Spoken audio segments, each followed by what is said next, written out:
नमस्कार दोस्तों, आप सभी का हमारे YouTube चैनल HP एग्जामिनेशन में एक बार फिर से स्वागत है। प्लीज़ हमारे YouTube चैनल HP एग्जामिनेशन को सब्सक्राइब करें एंड बेल आइकन को ज़रूर हिट करें। सो what we were doing is keep learning series of HP TET mathematics on which we have already completed 9 chapter of this series. So if you guys want to watch those 9 chapter again, I will put some links in description box, so click there and get those 9 chapters again. So let's start with the rhombus. Yeah, chapter name is rhombus, cuboid, cube, and let's start with rhombus. थोड़ा बहुत properties को discuss कर लेते हैं। Question उतना ज़्यादा matter करता नहीं है अगर आपको प्रॉपर्टीज़ के बारे में ज़्यादा अच्छे से मालूम है। ठीक है, आपको याद करना है, सिंपल सा तरीका। अगर आप इस वीडियो को देखोगे तो आपको याद भी हो जाएगा होपफुली। सो थोड़ा सा रोम्बस के बारे में जान लेते हैं कि रोम्बस की शेप के बारे में जान लेते हैं। रोम्बस कुछ इस तरह से दिखता है। रोम्बस एक पैरेललोग्राम होता है, चतुर्भुज की तरह होता है, लेकिन इसकी एक कुछ खासियतें होती है। हर एक इंसान की अपनी अपनी खासियतें होती है। That's why everybody is unique here. तो उसी तरह से रोम्बस की भी पैरेललोग्राम से थोड़ी सी हटकर अपनी प्रॉपर्टीज़ होती है। क्या प्रॉपर्टीज़ होती है? एक तो ये प्रॉपर्टीज़ होती है कि इसकी चारों साइडें बराबर होती है, ए। दूसरी प्रॉपर्टीज़ कि ये पैरेललोग्राम है तो पैरेलल तो होंगी आपस में, आमने सामने वाली भुजाएं, ठीक है, समानांतर होंगी। और तीसरी इसकी सबसे अच्छी प्रॉपर्टीज़ ये है कि जो ये डायगोनल है ना, ये D1 डायगोनल है, ये D2 डायगोनल है, ये जहाँ में आपस में इंटरसेक्शन करेंगे वहाँ पर हमेशा 90 डिग्री का एंगल बनाएंगे। जिस शेप में चारों साइडें बराबर हो, पैरेललोग्राम हो, यहाँ पर अगर एंगल 90 डिग्री नहीं बन रहा है तो वो रोम्बस नहीं होगा। ये रोम्बस को पहचानने की एक बहुत ही अच्छी पहचान है। आप जान सकते हैं कि ये रोम्बस है। जिस तरह से हमारा क्लास में रोल नंबर होता है उसी तरह से इसका रोल नंबर 90 डिग्री होता है यहाँ पर। So this is the very basic things you have to be remember. So let's talk about its some other properties. Area के बारे में जान लेते हैं। रोम्बस के एरिया निकालने के दो तरीके होते हैं। कौन सा तरीका? अगर किसी क्वेश्चन में डायगोनल गिवन है, मान लीजिए कि D1 और D2 की वैल्यू दी हुई है, या फिर एरिया गिवन है, D1 की वैल्यू दी हुई है, तो आप D2 निकाल सकते हैं। तो उस तरह से एरिया कैसे निकलता है? Half into D1 cross D2। ठीक है, D1 और D2 क्या है? गिवन है, तब ये फॉर्मूला लगेगा। पेरीमीटर तो सिंपल स्क्वायर की तरह, a plus a plus a plus a plus boundaries 4a, all साइज equals, I have already done with that. Adjacent angles are supplementary. Adjacent angles कौन से हुए? ये और ये, these are the adjacent angles. Okay, और आपको पता है सप्लीमेंट्री एंगल कौन होते हैं? सप्लीमेंट्री एंगल्स वो एंगल्स होते हैं, मैंने शायद किसी चैप्टर में या चैप्टर 2, 3 पता नहीं अब किसी में डाला है कि सप्लीमेंट्री एंगल्स वो एंगल्स होते हैं जिनका सम करके 180 डिग्री आना चाहिए। उन एंगल्स को सप्लीमेंट्री एंगल्स कहते हैं। 180 degree, remember that, complementary is nothing but 90 degree sum. दूसरा फॉर्मूला जो है एरिया निकालने का वो ये है कि साइड इंटू हाइट। ठीक है, हाइट क्या होती है? हाइट इसकी यहाँ से ड्रॉ करेंगे तो यहाँ तक क्या आ जाएगी? हाइट आ जाएगी रोम्बस की। तो साइड गिवन है, हाइट गिवन है, तो एरिया निकाला जा सकता है रोम्बस का।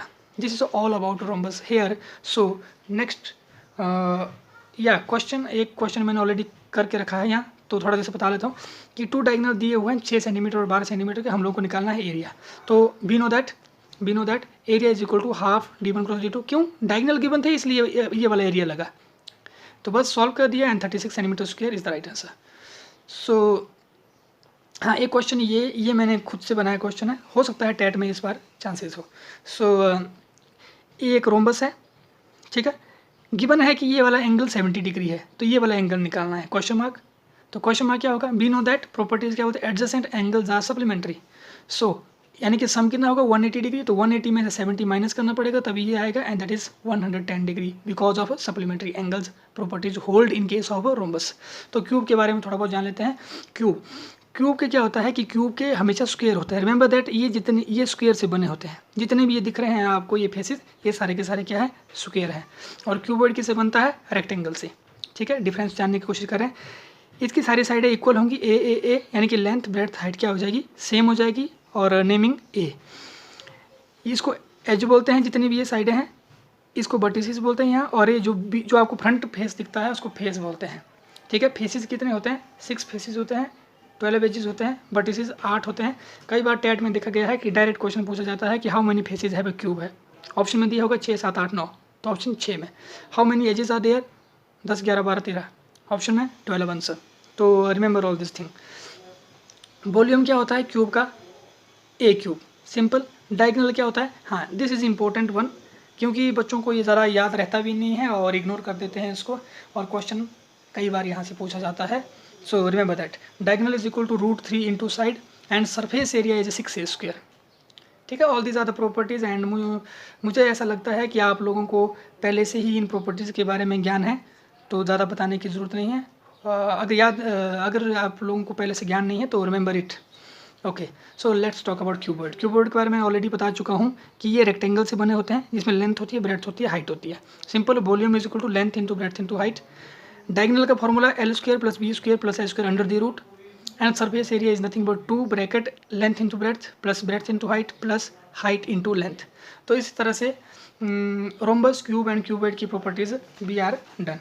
सो एक दो क्वेश्चन कर लेता हूँ रिगार्डिंग क्यूब। कहता है कि volume of cube whose surface area is 54 metre square. ठीक है, एरिया कितना दिया है? 54। We know that surface area is equal to 6a²। ठीक है, दैट इज 6a²। अगर सरफेस एरिया है, वी हैव ऑलरेडी गिवन 54, तो ए की वैल्यू निकाल दीजिए यहाँ से। 54 divided by 6, 9 under the root, and this is called 3। ठीक है, इसका मतलब साइड अगर 3 आ गई तो वॉल्यूम निकाला जा सकता है क्यूब का। वॉल्यूम क्या था क्यूब का? ए क्यूब।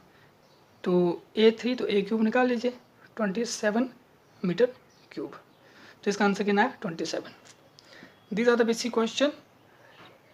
आपको अरेंजमेंट करनी है, किस तरह से करनी है ये मैंने आपको बता दिया। So let's talk about next question.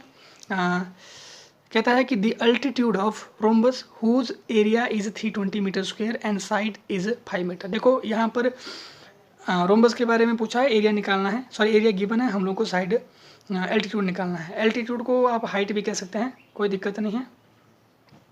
We know that, formula लिख देता हूँ। हम क्या जानते हैं? हम ये जानते हैं कि जो एरिया होता है रोम्बस का, जब साइड गिवन हो तो क्या होती है? Side into height.